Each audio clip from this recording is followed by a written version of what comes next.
Well, hello and welcome back to our Bible study on the book of Isaiah. Today we come Hi. to Isaiah chapter 51, part 2. I'm Reverend David Matthews, and I am again with my colleague and friend, Reverend Nancy Springer. Our reading for today picks up where we left off. However, you don't need to have any previous knowledge to be able to, of course, get something out of reading the Bible. So we do encourage you to join with us today and in the future. And of course, there are videos that you can go back and watch as well. So Nancy, would you be willing to start us off today with verse 17 from Isaiah 51? All right. Yes. And I'm reading from the Common English Bible translation, but follow along with us in whatever translation you have available. Wake yourself, rise up, Jerusalem. Who drank the cup of wrath from the Lord's hand? You drained the goblet of reeling. There's no one to guide her among all the children she bore. There's no one to take her by the hand among all the children she raised. These two things have happened to you. Who will be sorry for you? Destruction and devastation, famine and sword. Who will comfort you? Your children passed out. They lay at the head of every street like antelope in a net, filled with the Lord's wrath, with the rebuke of your God. Therefore, hear this suffering one, who is drunk, but not from wine. The Lord, your Lord and your God, who contends for his people, says, Look, I have taken the cup of reeling, the goblet of my wrath from your hand. You will no longer drink from it. I will put it in the hand of your tormentors, who said to you, Lie down, so that we can walk on you. Make your back like the ground, like the street for those walking on it. The word of the Lord. Thanks be to God. So, Nancy, in our reading today, we come across this cup of wrath. It seems like God is forever angry. Is that the only attitude that it's being had here? And why does that seem to be happening? Well, the cup of wrath, right, is God is telling them, right, you are holding it, you are drinking it. I've told you what you need to do so that you will not experience my wrath, and you've chosen not to do it. Um, but that the imagery that it then goes into of a woman and her children, right, that imagery is used so often with God and his people. And we have to remember that along with God's anger is God's heartbreak. God has said to his children over and over and over again what it is, what it means to be his children, what it means to be his chosen people. And we continually choose to do our own way and do our own thing. And God is just, he is both angry and heartbroken and devastated that we cannot um, wake up, right, and see the truth, see what it is that God has in store for us, that if we do what it is God tells us and live in relationship with God, that our life will not be full of God's wrath, but it will be full of wine and good food and all of the things that have been promised, a flourishing life um, that God promises for those who walk with him. Mhm. Well, why is it that God is angry in this part with Jerusalem in the first place? What has spurred God's wrath to these people? They've mistreated each other. I mean, that's the big thing, right? Is the leaders of Israel have not taken care of the people of Israel. They have sought their own power and their own might. They have oppressed those who are poor and not dealt justice among the people. So it's, you know, what's got God into this mix of being angry and heartbroken is that his children are hurting each other and causing damage to each other. So really, it's the playground analogy, if you will, is that the bully on the playground who's picking on the little kids suddenly is now being bullied himself, and God is, if you will, orchestrated that in order to save the one who was originally being bullied. and now will ultimately need to save the one who's being bullied now. And it just sort of seems to be this around and around. The question, of course, is where is the end to this cycle of one person bullying somebody else, who then God in turn saves them by bringing along, if you will, another bully? Where's the end to all that cycle? Well, the end is us stepping out of that cycle and refusing to be the bully again, but to treat each other with justice and compassion and love, right? From the prophet Micah, we get the well-known phrase of, God's told you, people, humans, what it is you're supposed to do, right? You are to seek justice and love mercy and walk humbly with God. And neither the Israelites nor any of the other nations are doing that. Yes. And they are equally accountable for not seeking justice, not loving mercy, and not walking humbly.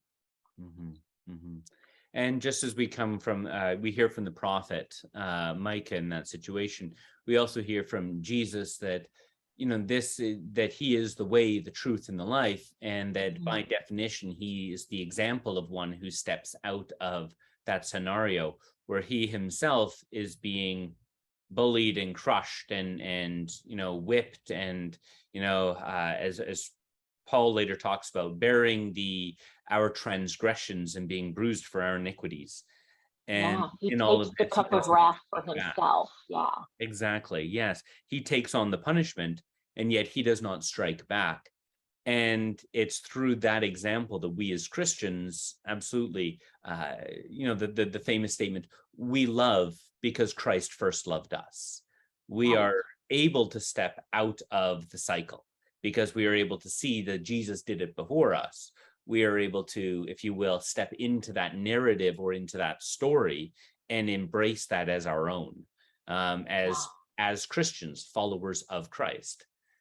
And so that's an incredible statement there.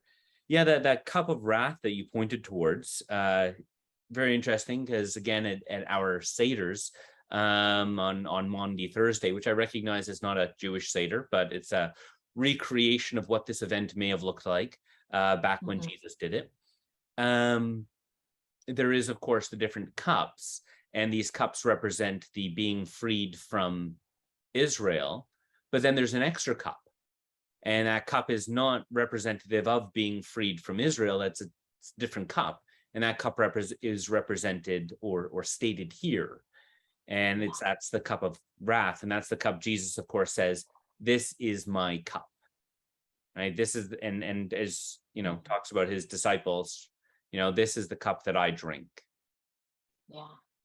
And when they want to have specific, when Jesus' disciples want to have higher rank than the other disciples, and he says, can you drink the cup that I will drink?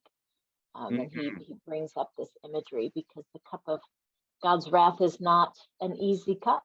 And so it is, but it is one that Jesus is willing to take upon himself. And yet, knowing how hard it is, even asks, right, if there's any other way to do it, God, could you take this cup from me? But nevertheless, I will take it if that is what you will. And so, that's our model. And trusting in God that this is not fruitless, that when God, when the Father states that this is the way, that this is the only way, if you will. That there's not a way Jesus could have been sitting down and being like, well, you know what? I'll just play some board games with my friends and hang out. And that, it'll get us to the same end anyway. We all get up to the top of the mountain regardless, right? And the answer to that is no. That's not it. Yeah. And that's how the only answer to violence and oppression and injustice in this world is compassion and mercy and grace, right? More violence just brings more violence, more oppression, just because there's always a group that's going to come and try to oppress the one that they're being oppressed, and it just continues in that cycle. And so, the whole point is to get the cup of wrath out of play, so to speak. And that is what Jesus says he will do, that he will drink the final cup of wrath on Yes. our behalf. Yes. Yes. And ultimately, Jesus and the power of the Holy Spirit is the only one that can actually bring transformation, so that the individuals themselves don't seek to become bullies, if you will, don't seek to become the oppressors, if they themselves are have accepted this story, accepted this gospel message. Yeah, yeah.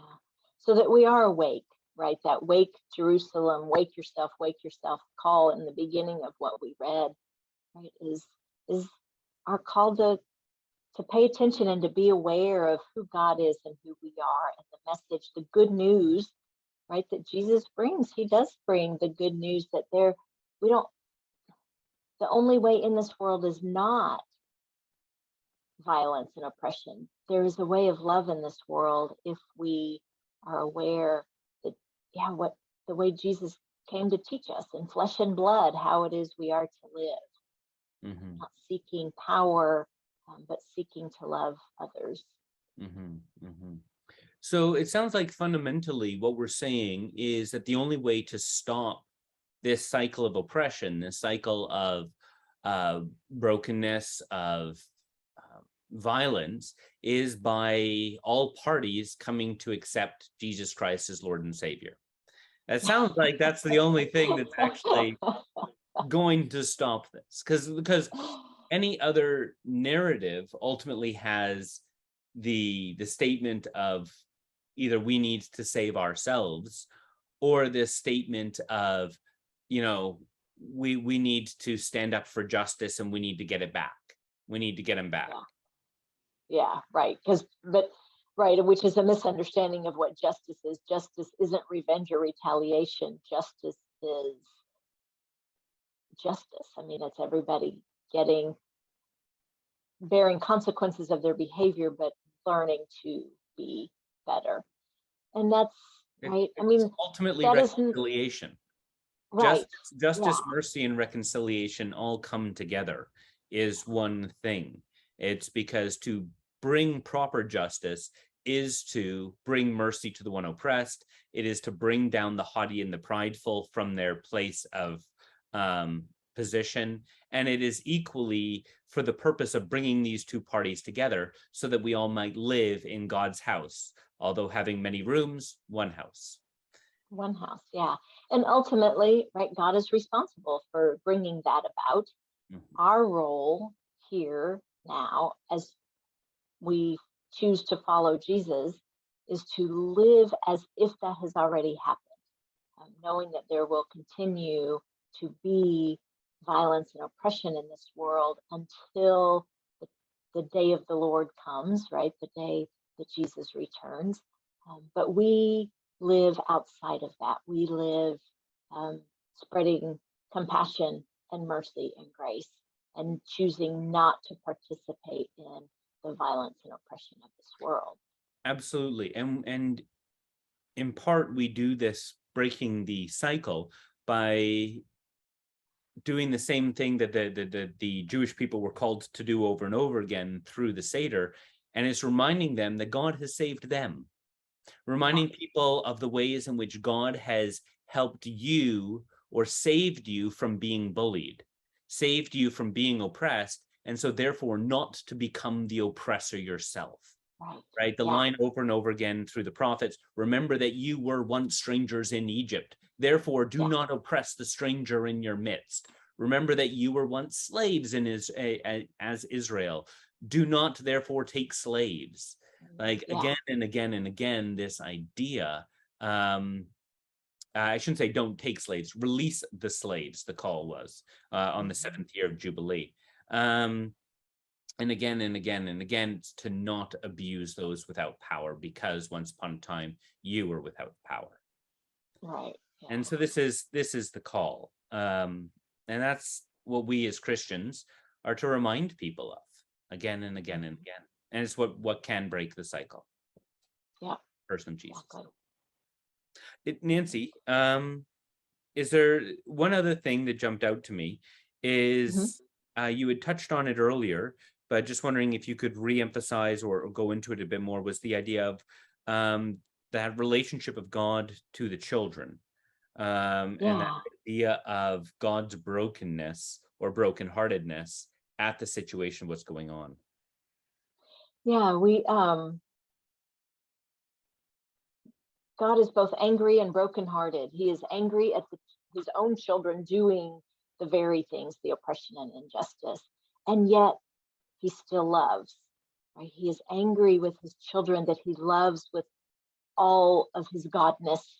Um, and that's a hard place to be, to see one of your children harm another child and you love them equally, you love them the same. And you've got to bring these two children back together in reconciliation, holding accountable the one who caused harm and tending to the one who's been injured.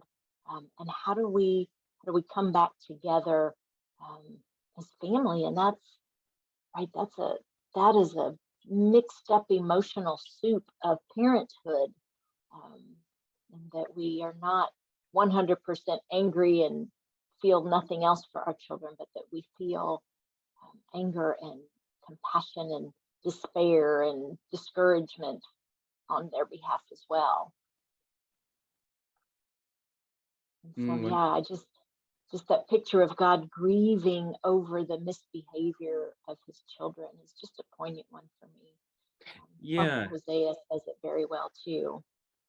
And yeah, that goes both ways, of course, for when we are oppressed and when we are the oppressor, is that we Hmm. grieve the heart of God. And at the same time, God grieves over us when we are hurt as well. Yeah, yeah. Yeah. All right, Nancy, is there anything else that you would want to touch base on before we are done for the day? Um, I think that's about it. Yeah, I think we this was a short little passage, but um, lots of good imagery in it.